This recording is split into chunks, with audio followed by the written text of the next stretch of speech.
You just realized your business needed to hire someone yesterday. How can you find amazing candidates fast? Easy. Just use Indeed. Stop struggling to get your job post seen on other job sites. With Indeed sponsored jobs, your post jumps to the top of the page for your relevant candidates, so you can reach the people you want faster. According to Indeed data, sponsored jobs posted directly on Indeed have 45% more applications than non-sponsored jobs. Don't wait any longer. Speed up your hiring right now with Indeed. And listeners of this show will get a $75 sponsored job credit to get your jobs more visibility at Indeed.com/kidsandfamily. Just go to Indeed.com/kidsandfamily right now and support our show by saying you heard about Indeed on this podcast. Terms and conditions apply. Hiring? Indeed is all you need. Are you ready to learn the 3 secrets to launching a successful podcast? Hi, I'm Bill, a recent client of the Podcast Mogul. If you've been thinking about starting a podcast but aren't sure where to begin, he's got you covered. He is hosting a free webinar where he will share the 3 secrets that can help you launch, grow, and monetize your podcast without any fancy equipment or technical headaches. Click the link in the show notes to save your spot now and let him help get your podcast off the ground. Welcome to Invest in Yourself, the Digital Entrepreneur Podcast. Join the Podcast Mogul Phil Better as he interviews successful entrepreneurs that make their living in the digital world. Now, let's join your host, Phil Better, and his special guest today on Invest in Yourself, the Digital Entrepreneur Podcast.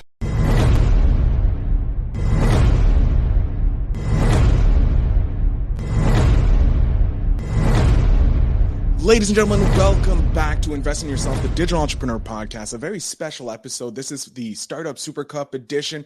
We have many people from this Startup Super Cup going on right now. As you can see over here, they're currently sponsoring the podcast. So we're very happy to have Ganylab's creator, founder, just amazing guy, Sylvain. Sylvain, thank you so much for being on the show. Well, thank you for welcoming me on the show. So we're going to dive right into it. I don't want to waste any time because we were speaking just before and you were telling me all the amazing stuff, what your company does and your robot does. Now I'm super excited because I love robots. I've watched robots growing up, and you're creating a robot that's not the Terminator, which is great, but it will terminate your thirst. So why don't you tell us a little bit more about that? I'm sorry, I had to do the pun. Okay. So what we do is an event marketing robot, actually, that dispenses drinks. There you go. That's in a nutshell. We are targeting all events, but I will talk specifically about trade shows. That's what I'm going to do today. Okay. So let's start at the beginning. What started your idea about creating a robot that not only dispenses drinks, but also helps promote businesses? Okay, so it all started once upon a time in 2017. I was at CES. I was working for another company, a robotics company, and it was that time where everybody was talking about social robots.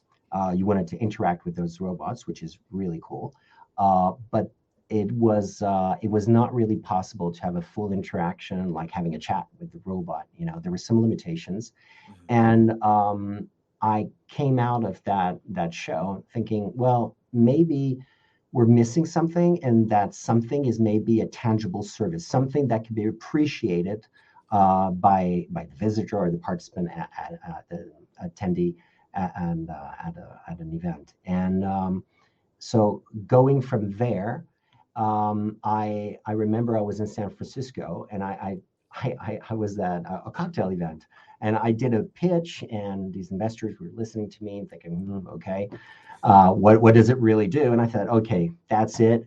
We're taking the robot, we're putting a tray, I'm putting some drinks on it, and we're going to cruise. And the people said, oh, wow, that's cool. I got a drink here. And of course, it was a bit wobbly, but I came back and I thought, okay, this is it. This is it. I need to provide a tangible service to people. Here it was drinks. And actually, 4 years after, I'm still providing drinks. Awesome. So it just came from being at an event and you're seeing what this lack of interaction between like the robots serving drinks and that. So you decide, hey, how can I make this more efficient, more better for businesses?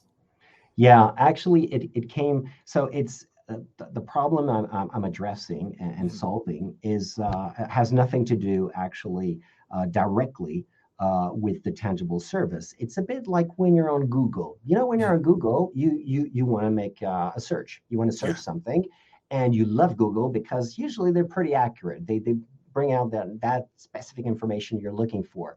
And what you do, of course, in return is you're going to give some data about yourself. So that's how the business is.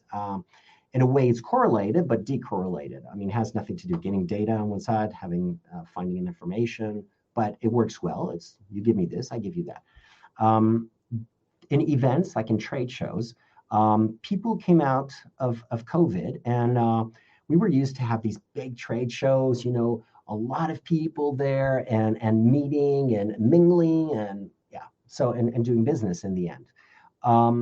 And they came out of this confinement period, and they discovered virtual events. And virtual events was great because cost, very low, metrics everywhere, tracking people everywhere, qualification amazing, but no connectivity, nothing.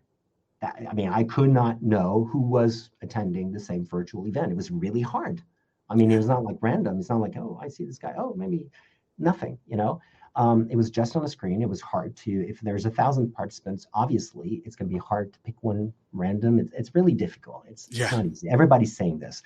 It's not social. And we're social animals, where we like to talk to others, and we like to form groups, and that's who we are.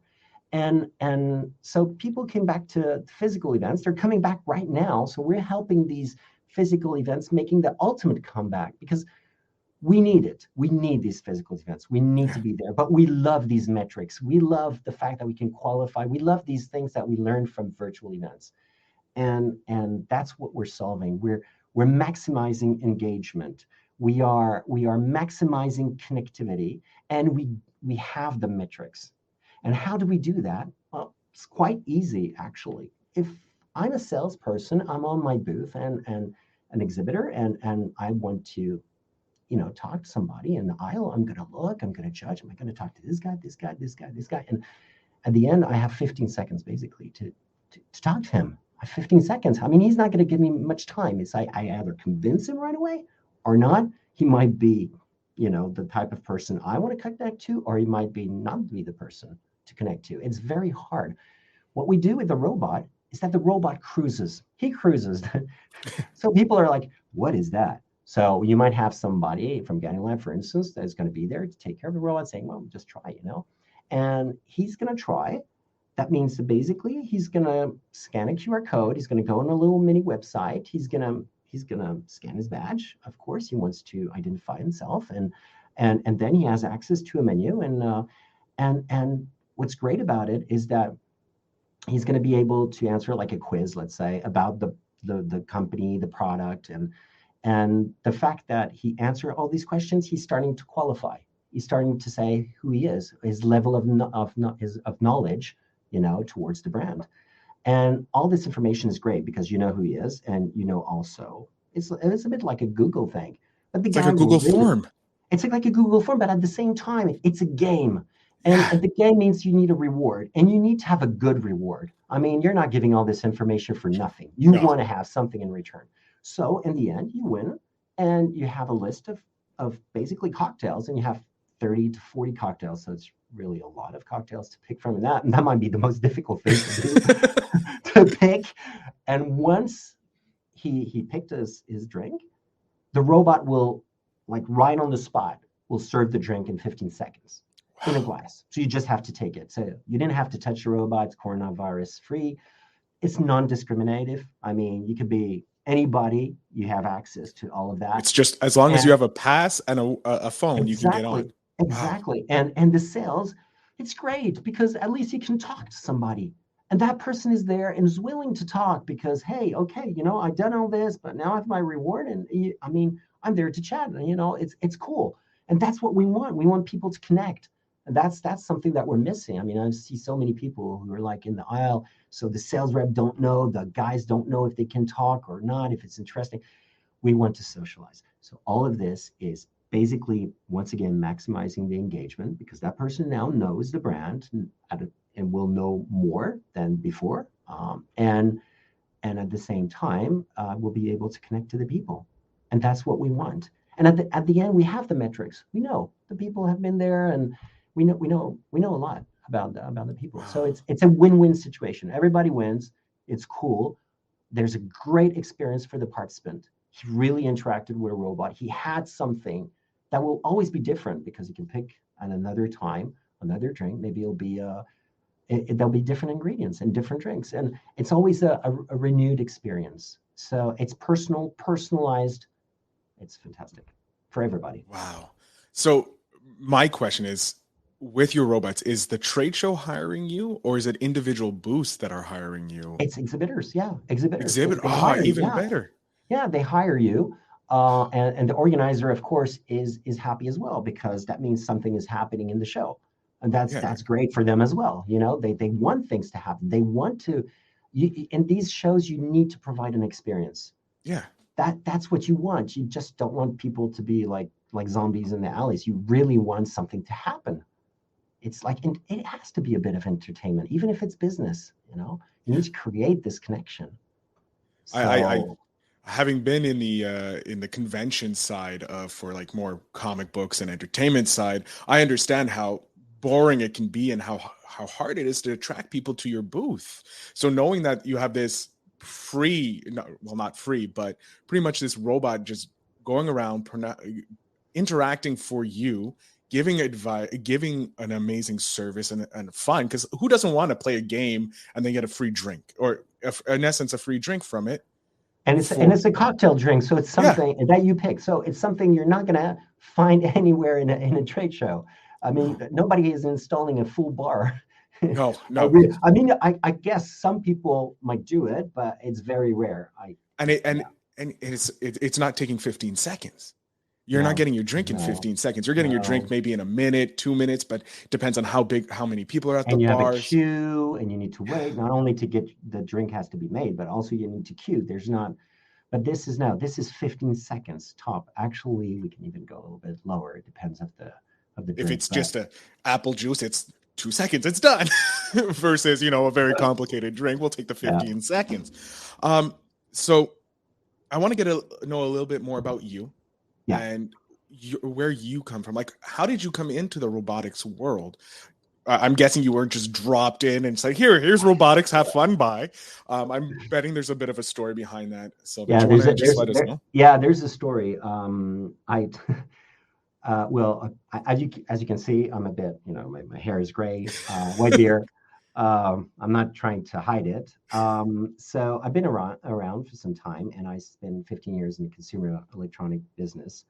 And then at one point I decided to stop. But what I realized is that I missed the PC revolution. And I know a lot of people who had a great time when PCs were out. They were making PCs in their garage. I'm not going to talk about the old story with Apple or whatever, but I mean, it was great. And then you had the internet business coming along, and the internet business is great. And you had that big bubble and everything. And I thought, oh my God, what other revolution am I going to miss? I'm not going to be part of it, And I thought, it was a long time ago, actually. I thought, I want to do something that is going to be basically a combination of everything. And robotics is a combination of everything. I mean, my robot is going to be, of course, it's mechanics, it's electronics, automation. But it's also web services. It's also AI, because we use a lot of AI. Navigation, whatever. I mean, it's so many things. And it's like so exciting. Fields. I understand why Elon wants to make, a robot that walks. It's cool. It's really cool. I'm 100%. I'm from the generation, like, obviously, not as gray hair as you. I'm a few years younger than you, I think. But I'm of the generation that grew up watching robots be part, like the Jetsons, like just right there, the Jetsons. You have your own robotic maid. And being a bachelor, I would love to be able to have a robot that can clean my apartment, but I would even love it more, a robot that can serve me a quick drink. But not only that, can promote my business when I'm at a trade show. Mm-hmm. Like I can see the both sides of the equation, because you can sell this to businesses for trade shows, but eventually, if you can make it small enough, it can become a household item for people. Well, that's actually, we think, so that's more like the vision of the company. We think we need to we there's no question that there's going to be robots out there. I mean, everybody's talking about the autonomous car. Let's face it, it's a robot. It's a robot. It's a very smart robot. You're inside the robot, which is really weird. I'm in the belly of the robot.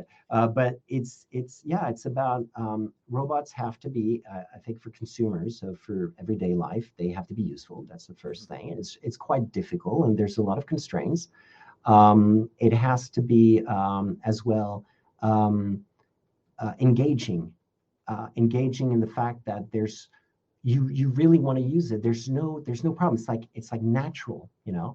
I think that's very important too, and that brings me to something that is a bit of a mission for us. Is that we want to work on this interaction, but through a very useful case, something that is real, you know. Like our business right now is real. We're already starting to deploy, and it has to be something that we want to make this interaction as seamless as possible, the human machine interaction, and that could be of various sorts. You know, everybody thought, oh, I'm going to talk to the robot. Yes, it might happen. Right now, it's quite difficult in a noisy environment, so we use phones. Why not? That's basically the natural tool right now for humans, is to use their phones. It's kind of weird, but it's true. More than even the you know, our speaking. So in certain ways. So I think we're gonna try to make this, you know, really better, this interaction, and we'll always have a use case. Like right now we have one. We will have other use cases, but I think robots will be there, and we're gonna work hard to make sure that we can interact with them, you know, as seamlessly as possible. I love it. And I love how you're going this, because I look at the three guys, because you mentioned Elon Musk before about the rockets. I'm also a space kid. I want to be in space one day, and seeing how Elon just launched people into space just a couple of weeks ago, but also a couple of billionaires. I like how you're following kind of Elon's, going after the commercial aspect first before you go into the consumer, whereas you have with deploying a robot. By going into the trade shows and that, you're going after commercial, helping build your business that way. But in a way, it's a B to B to C, because we're talking to Mr. Everybody on the trade show, on the trade floor, trade show floor. It's I mean, anybody going. I mean, I had an interaction. If he follows this podcast, I don't know, maybe he's going to recognize himself. But I talked to a founder of one of the Comic-Con in the U.S. And he loved it. He loved it for different reasons. Okay. But people see different uses for this particular robot. And it was amazing. He thought people are going to love it at Comic-Con. They're going to love it. They're going to think it's great. And we're talking to consumers here, even if it would be through like an organizer, like the organizer of Comic-Con. It would be a huge win to get it in Comic-Con, because like as a comic book fan, and as, again, fan of robots, seeing that an actual robot working at a convention that you can maybe dress up in a superhero outfit or something like that, or something from one of the sci-fi movies, you know, and you can have this interaction and you can get a drink from it, or any other type of item that will eventually come. I think it's a genius way, and it will keep people happy, because if you have those long queues and you have, you know, your Ganey just coming up and down promoting the individual, if you're looking to get a signature or a booth for another company that's there, it's pure money. It's pure money. All I see is money coming from this thing, and free publicity in essence. Yeah, and it's a great advantage for consumers, because they have a great experience and they really have something tangible, and they will remember it. And I think that's really important as well, that this, I will call it end user or consumer, that he really leaves with a memory. Because why would we offer these experiences? It's just so that they have a memory. They remember the experience in the brand and whoever was sponsoring it, because they made an effort, and the guy, you know, will recognize it because it brought him something. I mean, if you go to Disney on a theme park, you remember, hey, I went to Disney. That was so cool. Okay, you paid for it, but that will be a free thing. Yeah, the memories are are there's a there. small The memories cost, are but there. that memories, like I remember going when I was a small child to Disney and doing all the fun rides. And I still talk it with my family 10, 20 years later. So yeah, if I had a robot serve me a drink, guaranteed I'm talking about it for the next 20 years. Even if it's an everyday occurrence. I'm like, I remember when I got served first by one of these machines, I actually talked to the founder. Sylvain, I want to talk about the event. You're at the Startup Super Cup in Sarlar, France. I'm super jealous. I'm supposed to be there, but unfortunately, COVID and travel and the complications of all that. I want to know, how has your experience been at the inaugural event? Like, this is the first one of its kind hosted by Unicorn. How have you been finding the event and everything today? I think the first thing that comes to mind is the setting. Okay, you can't avoid. I mean, your eyes are literally. I mean, you're amazed by the environment. The city of Sarla is absolutely beautifully preserved. I mean, it's kind of weird, but it almost feels like you're in Harry Potter, any sort of Harry Potter movie. But it's beautiful. It's really beautiful. It's amazing. You're in this idealized middle age environment. Idealized because everything is preserved, beautiful. It's clean or whatever. I don't think it was like that in the Middle Age, but the buildings are like it's middle-aged buildings, but with modern cleanse. Yeah. So that's the first thing. The second thing is that it was a very professional event. I think it was very well organized. Definitely.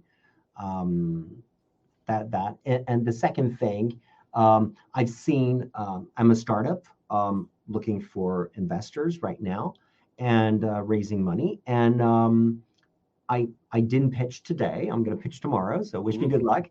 You got this. Look. If I had the money, I'd be investing right now into the company. I can guarantee you, because I love the idea.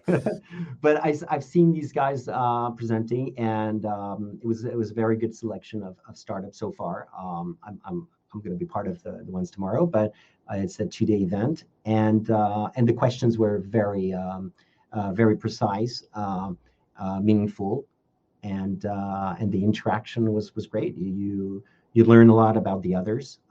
For me, as a startup, I'm not an investor, so you need to ask an investor what he thought about the entire process. But I thought it was very good, and yeah, so I think I hope that is going to be as interesting for me tomorrow once I be up on stage. But definitely, a very interesting event. Good, I love it, and I know you're going to do amazing at the event. Trust me. I'm already having enough fun here, and if you don't get any investors there, I'm going to be sending this off into the interwebs, and you'll get a lot of founders, because you guys are doing an amazing work, and I know a lot of companies would love this. Now, your business, is it exclusively to Europe, or are you looking to expand into the North American market or world market? Well, people who want to go see Gany, they'll be able to see him at CES. So if you guys want to come to CES, we'll be happy to offer you a drink. So yeah, we're thinking. Yeah, I think the U.S., North America in general, I think it's a very good market for us, because it has a very strong marketing culture. So I think there's a perfect fit with the market. Obviously, we're going to be in Las Vegas, and Las Vegas is a bit the temple of conventions. Yeah, it's the mecca of conventions, if you will. Yeah, so it couldn't be more perfect for us. So basically, we're a French company. We're starting to we have great discussions with authorities and partners in the UK. So I think we're going to go there. We're thinking also strongly about Germany, and as I told you, in a couple of months, I think, maybe 3 months now, we're going to be in the US. So we're going to be able to discover the market, see what people think about our products. We already started operations here in France, and the market likes the product. They think it's super cool. We wish we had more, but that's why we're raising money, because sometimes Yeah, sometimes two people might ask the robot for the same date, so it's a bit of an issue since we only have one. So yeah, we're definitely thinking about the U.S. I think it'll be great. It'll be great to be in the U.S. Yeah, it will remember. It will raise some great memories. As you can Oh, hear, maybe I already spent some time in the U.S. and yeah, so I'm eager to go back. so I have to ask you, is Gany at the event? Will he make an appearance or she make an appearance on stage with you? At this event? Yes.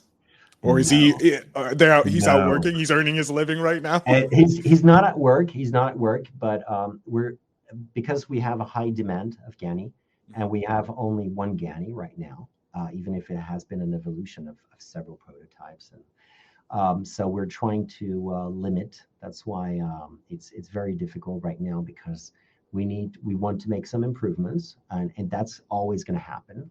We have a team of engineers that are working hard on that, and they did a great, fantastic job, I have to say.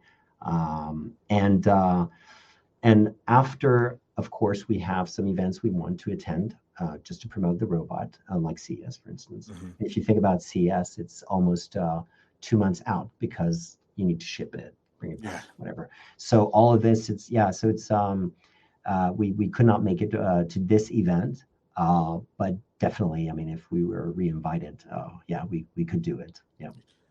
Oh, I'm pretty sure Dom's probably going to ask you to have a couple Gainies walking up and down the aisles during the event next year or the next one it happens. Sylvain, I want to give the last little bit of time here for you to let everybody know where they can follow you guys to see your progress so that they can support you if they're interested in learning more about you and the Gainy Labs. Yeah, we're so we have right now a B2B approach. As I told you, we're raising funds to produce more Gainies and to be able to, deploy a solution and make it available widely. So we didn't formally launch the products. We're doing like tests with customers right now with one. So right now we're just on LinkedIn. Okay. We're just on LinkedIn. So we have a LinkedIn page and we're ramping up on marketing as well. So we have a website. You've seen it already. That website is going to change as well because it was a website made during confinement. So there were no events, as you can see. So we made a little video. You'll see me and some other guys. We would try to illustrate, but you can find some information now on YouTube. It's starting to pop out. But yeah, I think the two best things is to look at the website. There's going to be a new website coming up. It will be way better. And we're going to have some cool videos of Gany. We're going to have some interviews, customer interviews. I guess that we're going to post it on LinkedIn, on YouTube. It will be available on our website. So all of this, so LinkedIn, the Ganylab page on LinkedIn, and the website. I think that will be the two things. There we go. And I definitely will be putting the link to the video that you just shared with me so that people can get it. And I'll make sure the timestamps on it so that people can go straight to the watch the amazingness, that 15 seconds for a drink. I'm still blown away by that. Yeah, 15 seconds. Yeah, definitely. I want to know, how did you get it? Because we have complicated drinks, like some like a pina coladas and all these mixes. How do you get it down to 15 seconds? Well, it's you have certain types of it's a mix. From a technical point of view, I understand how to do the pouring and all that. I mean, the robot does a bit the same, but basically it's a combination of mobility. It's a mobile base, intelligent one, and also from a technical hardware point of view, and automaton. So the automaton has, so it will control pumps and stuff like that. And the thing is that everything is controlled by so many sensors. And you have to remember on top that it's refrigerated and it's totally automated. So all these things together, you can gain a lot of efficiency in the way you're pouring drinks without pouring, the massive amounts. Having drinks, having liquids everywhere. So yeah, everything has to be fine-tuned, fine-controlled, I would say. And that's possible because you have an automaton and you have all these sensors and you have these cool pumps, and yeah, it's been hard to make sure that it works perfectly and hundreds of times, and it will be the same service. It's you can reproduce that service perfectly, and it has to be fast. So there's a lot of coordination between all the devices. So I'm blown away by. And it says, and you need to understand, it's in 60 centimeters. Yeah, I saw how small the robot was, so I'm like, how do you have over? It's tall, but it's small. The footprint is a skinny small, guy. Yeah. Sylvain, I want to thank you so much for your time, sharing your amazing robot. I'm definitely going to be rewatching the video because it's so cool, and I'm wishing you all the luck tomorrow when you present. I know it's going to be 100%. You're going to guaranteed blow it out of the park. I want to invest right now. If I had the money, I'm investing. And I'm definitely going to stay tuned to Startup Super Cup's Instagram page so I can watch you do your pitch next tomorrow. So, sir, thank you so much. You're already busy. Your phone's ringing off the hook. I'm going to let you go. Have a great day. Enjoy your time in the beautiful region of Sarla, and I can't wait to talk to you in the future. Okay. Well, thanks a lot for all these good wishes.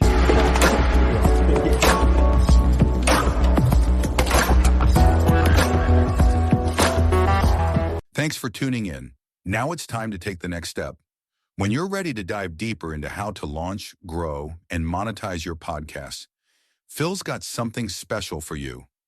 Join him for a free webinar where he'll reveal the 3 secrets that have helped countless entrepreneurs succeed in podcasting. Click the link in the show notes to save your spot, and let's turn your podcasting dreams into reality. You just realized your business needed to hire someone yesterday. How can you find amazing candidates fast? Easy. Just use Indeed. Stop struggling to get your job post seen on other job sites. With Indeed sponsored jobs, your post jumps to the top of the page for your relevant candidates, so you can reach the people you want faster. According to Indeed data, sponsored jobs posted directly on Indeed have 45% more applications than non-sponsored jobs. Don't wait any longer. Speed up your hiring right now with Indeed. And listeners of this show will get a $75 sponsored job credit to get your jobs more visibility at Indeed.com/kidsandfamily. Just go to Indeed.com/kidsandfamily right now and support our show by saying you heard about Indeed on this podcast. Terms and conditions apply. Hiring? Indeed is all you need.